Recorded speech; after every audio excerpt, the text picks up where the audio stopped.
faith? That's an important question. And you may be surprised what a journey back before the days of slavery reveals about the faith of our forefathers. As you'll see, the faith of our African fathers goes back to the very first followers of Jesus Christ. Is the Christian faith the white man's religion? Africa and the Bible, next on Day of Discovery. Hello, I'm Wintley Phipps. For many people of color, the Christian faith is a faith that came with shackles. The congregation of this church, built in 1850, was made up of former slaves. But today, for many of African descent, the stained glass of churches reflect a stained past. A past stained with their sweat and blood, wrung out by those of the so-called white man's religion. Nobody knows the trouble I've seen. Our songs of slavery were our beloved spirituals. One great writer once called the slave's musical expression of faith a disturbing kind of joy. Because as a slave, how do you embrace the faith of the one who has chained you, and then find in that faith one's highest expression of joy? Even today, many of African descent still feel shackled, as they see it, to a white man's faith. Is the Christian faith the white man's religion?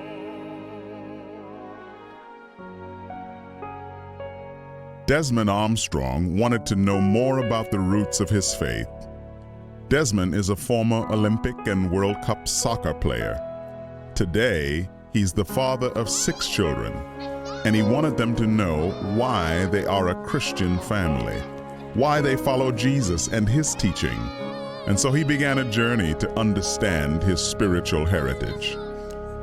I kind of stumbled on the fact that Africa in the Bible. I knew there was something going on in the Bible in regards to Africa being present in the Bible, but you never hear that. You never see it any place, and it never had a real connection to it. And so I wanted something that really told me, look, that's not the only thing about my faith. It didn't just start here on the shores of America. It started way back in Africa.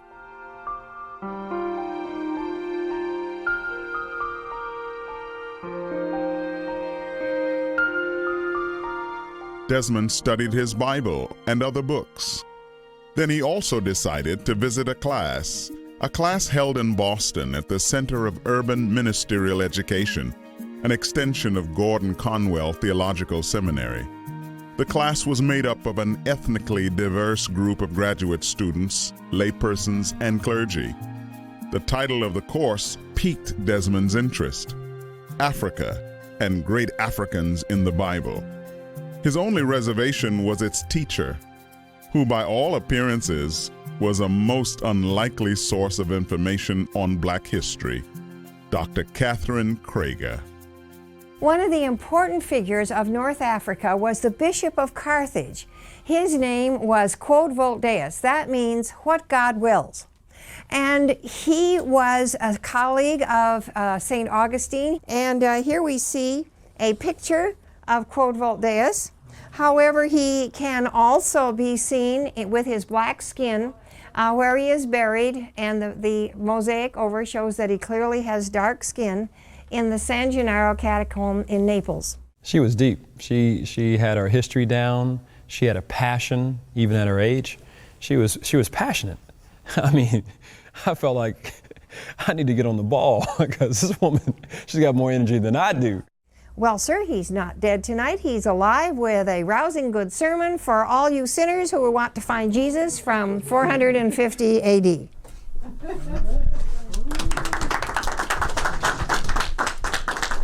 You who find yourself before me this day, know this, that the words of my mouth come forth with the power of God. Presenting the ancient sermon in period costume is a student named Mark, who's also a pastor. Here the poor are not treated one way, the rich another. The master one way, the slave another. For there is one entrance for all into life. And if this ritual, egalitarianism, is the case, in this fragile and mortal life, how much the better will it be for that immortal and everlasting life? None of the students miss the real message. They have just experienced a handshake with a distant African brother and found him to be noble, insightful, and compelling. Dr. Krager invited Desmond to interact with the students. One of my questions to you is this: as I studied blacks or Africans in the Bible, and it spoke to me individually, I wanted to find out from you all, how has this enriched your lives, the coursework that you've taken here? What does it mean to you in terms of your worldview? You know, I was expecting a black person to know more about Africa, to teach the course. So when I came here and I looked at Dr. Krager, and I said, really? Just couldn't believe it. And you know, we have learned so much in this class, it's unbelievable. Yes. And things I never knew before. Because since I was like, a little girl, and, I was taught that, the gospel, it's like, is a white, even when you're trying to witness to, like, my black people, they always say, this is like, a white people gospel. It's going to take more like a class what we have here, classes like we have here, where people can see the dynamic unfold gradually. Because to say this all in one, even if the ones that are sitting here, to receive it all in one swoop would still leave you spinning and not really able to digest it. I was thinking about what you said, Desmond, about, the youth today. They don't know who they are. And it's almost like they don't care either. But the young black men that are incarcerated, they do tend to migrate toward the Islam religion because they believe that to be a strong black man is to be, to become the Muslim. Because my son was incarcerated and he was and of course I raised him up Christian, just like the rest of my children. And then all of a sudden he turned to the 5 percenters. And, I didn't want to argue back and forth with him because that's not the way that I present the gospel. But I didn't have the information that I needed to present the gospel with him from the African side. But he was more knowledgeable about me, about black history. But I didn't have the black Christian foundation. I identify with what you were saying earlier in regards to being confronted with knowledge about my own religion from someone who opposes it. And I was stumped. I'm stumped. How can I defend my faith if I don't have proper knowledge? That's why this is such an important course. And this topic is so important, especially for me, as I go into those areas in which I'm going to be confronted by individuals who are opposed to my religion and who are exemplifying power in the knowledge that they have. And that's what draws the young boys. It's the power and the authority by which they speak that connotates, this is true. I need to be here. And I could not come and counter that. I could not go passionately with my own truth for Christianity. And then to stand with authority. It's the truth that we know in terms of when you talk about gathering this knowledge and the awesome responsibility of having this knowledge and almost being scared of gaining more knowledge. I don't know if I want any more, God. I don't know if I can handle any more, God. But He calls for us to move on toward maturity. Why? Because we're growing closer to Him. We're growing stronger in Him. We're losing more of ourselves, that we might have more of Him filling us up, that we might be able to give it over so that we can set the captives free. That's what the gospel is for. From the class in downtown Boston, it takes a little less than 2 hours to reach the old historic New England community on Cape Cod. Desmond's been invited to Dr. Krieger's house.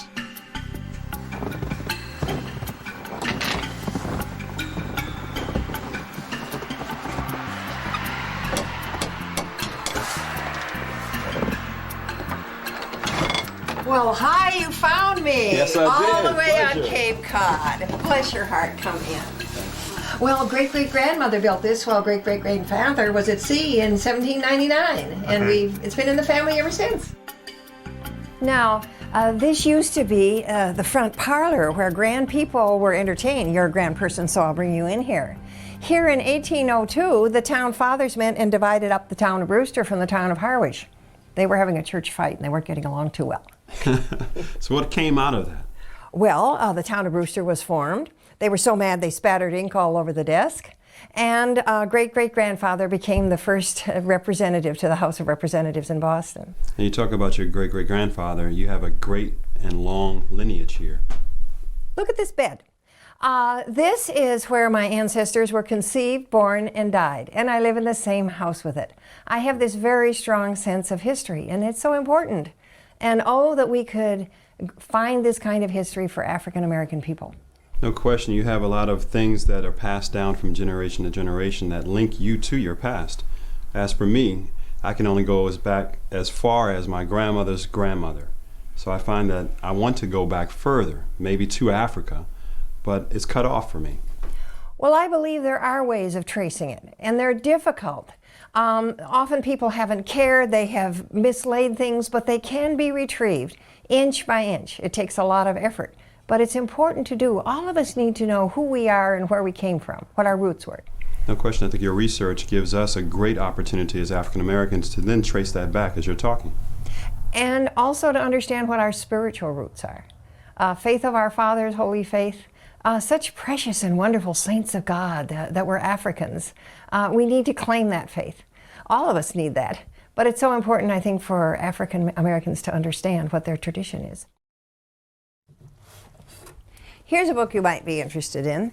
It is my Greek New Testament, but down at the bottom of the page, it lists how text can be reconstructed. What were other versions? After all, every copy of the New Testament had to be done by hand.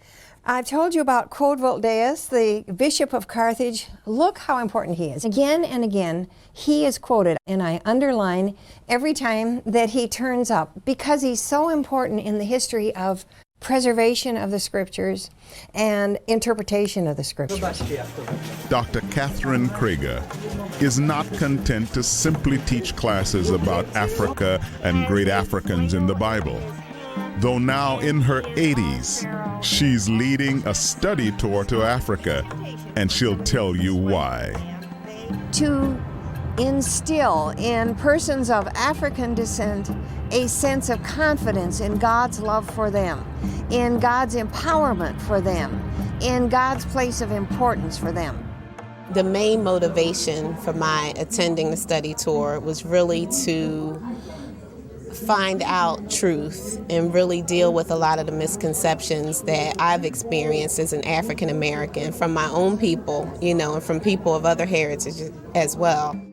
The study tour views copies of ancient Egyptian drawings on papyrus paper. Using papyrus to make paper is one of the oldest processes in the world. The papyrus paper can last for thousands of years in the dry climate of Egypt. In fact, the oldest known manuscript fragment of the New Testament ever found was discovered here in Egypt. The papyrus manuscript has been dated between 125 and 250 AD. It contains verses from the Gospel of John, chapter 18. One side is translated to read, "Therefore Pilate said to him, 'Then you are a king.' Jesus answered, 'You say that I am a king. For this I was born, and for this I have come into society to witness to the truth. Everyone who belongs to the truth hears my voice.' Pilate said to him, What is truth? John 18. What is truth?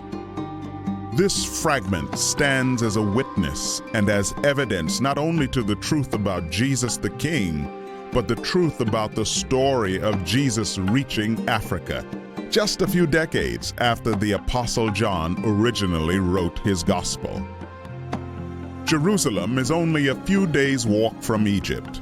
Jerusalem, where Jesus revealed his identity. It's Palm Sunday.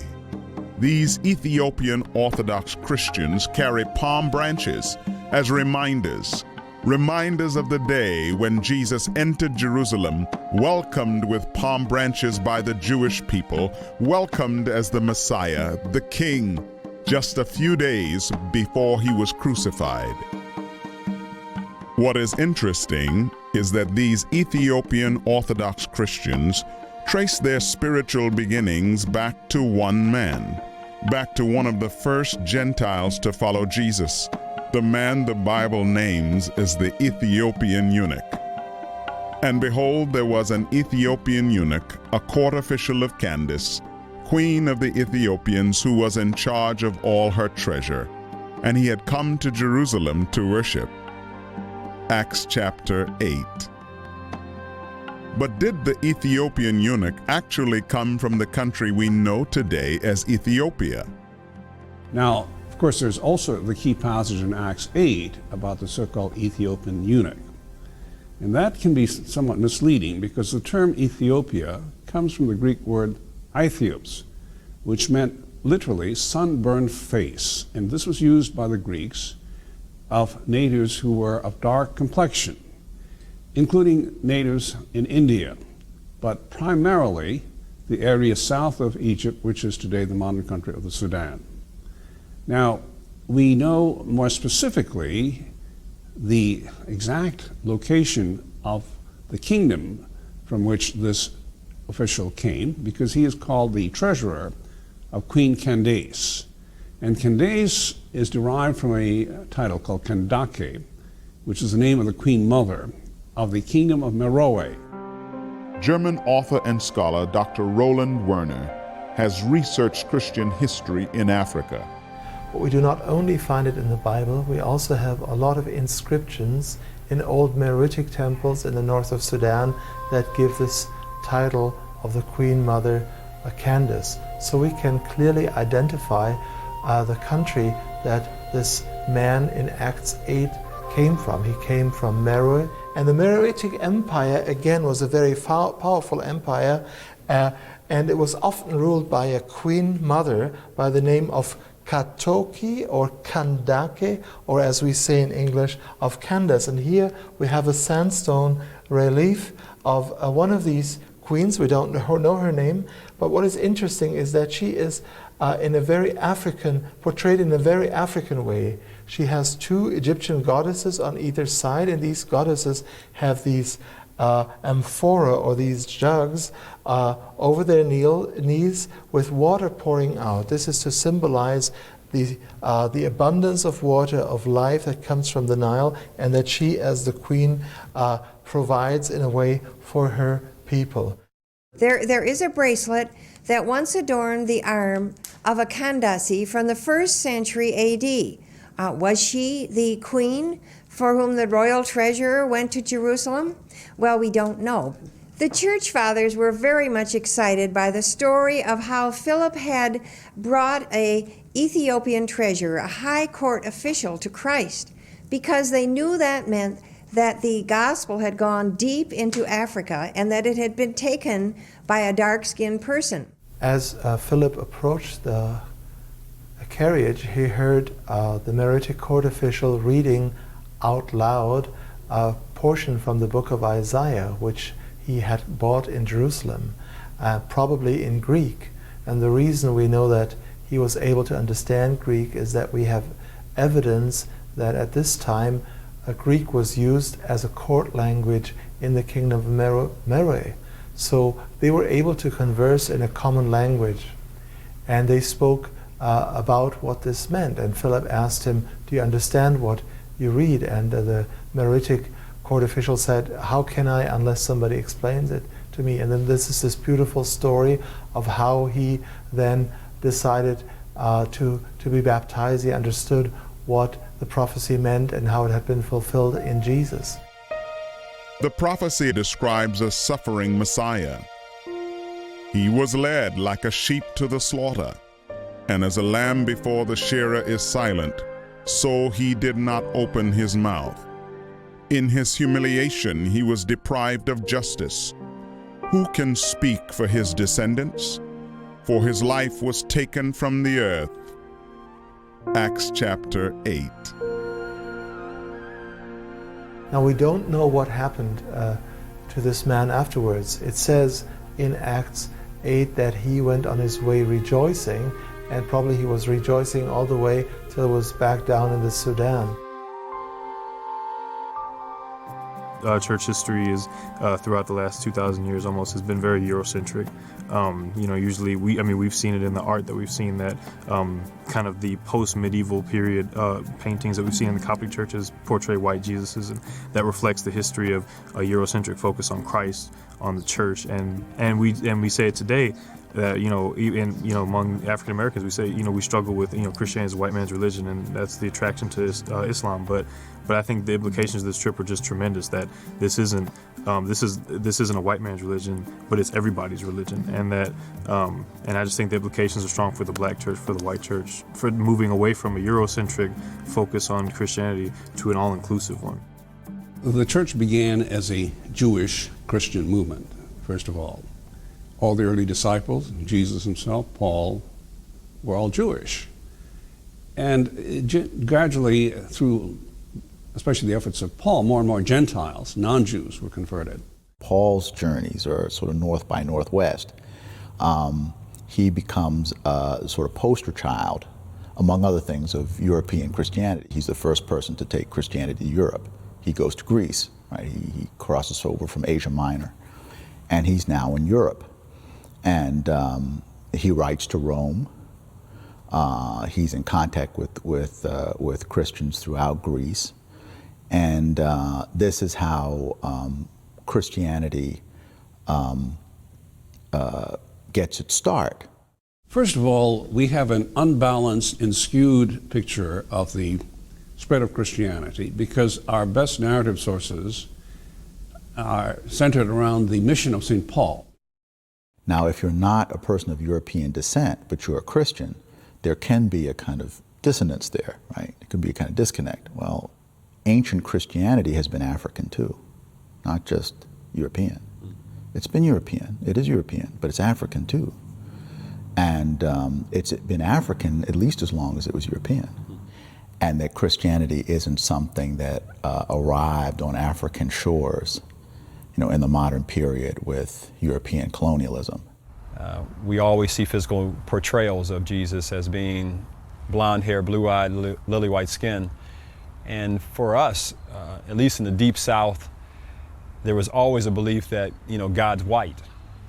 And in modern terms, in modern day, I should say, we understand that Jesus came from a land in which, the people are dark hue. Doesn't mean that they're actually black or African, it just means that he's definitely not blonde hair and blue-eyed. That's the first thing. The second thing is the fact that within Scripture itself, it doesn't give a physical description of Jesus Christ for a good reason. We need to focus on what Christ actually did, what he said, and how to apply his word to our individual lives. So his physical presence and description becomes less meaningful. We don't focus on that. We don't become so fixated on it that it becomes an icon for us or an idol.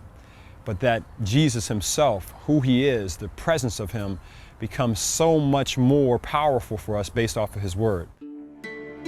When the Son of God came to this earth, he was born right where three continents meet: Africa, Asia, and Europe.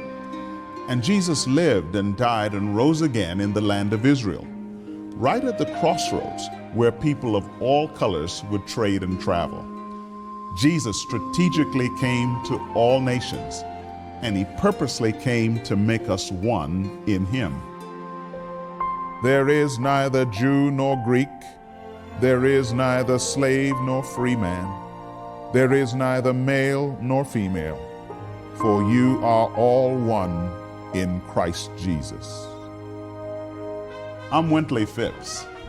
Let's go to church. I'm gonna tell you about the coming of the judgment. Very well, very well. I'm gonna tell you about the coming of the judgment. Very well, very well. Yes, there's a better day coming. Very well, very well. Yes, there's a better day coming. Very well, very well. In that break in the morning, very well, very well. In that break in the morning, very well, very well. In that break in the morning, very well, very well. In that break in the morning, very well, very well.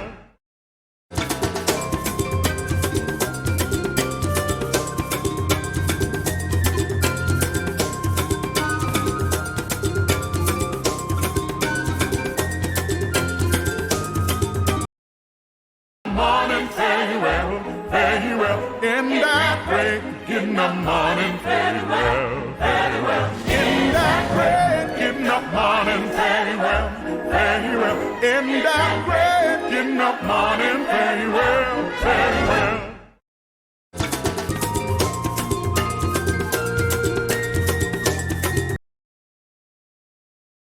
Morning, very well.